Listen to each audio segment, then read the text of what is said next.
Goed, nou dat ons data het en dit gesorteer het, gaan ons vir ChatGPT vra om dit vir ons in 'n frekwensietabel te sit.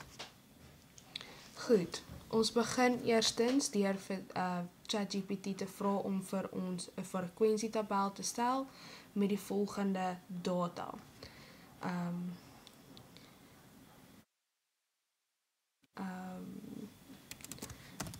Trek 'n frekwensietabel op met die gegewe data. Data deur dit in intervalle te sit as volg.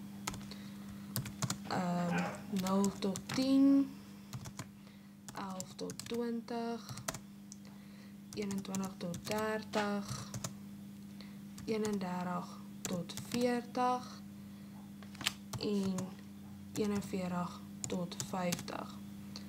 Dan, hier sal die volgende data wees wat in die frekwensietabel moet wees.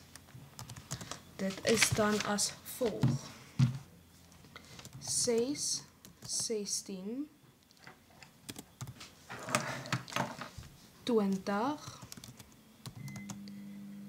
23, 24, 25, 25, 29, 29,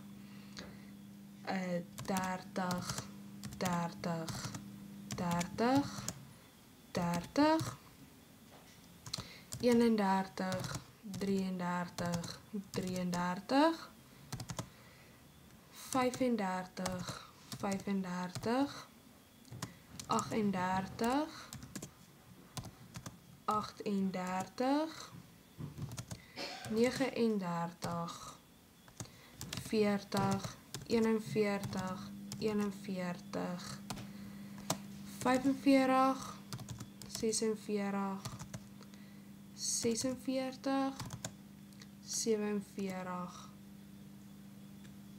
49 en 50. Nou gaan ons kyk of hy vir ons 'n frekwensietabel gaan gee. Hy gee vir ons wel die frekwensie, maar hy gee nie vir ons 'n telmerk nie.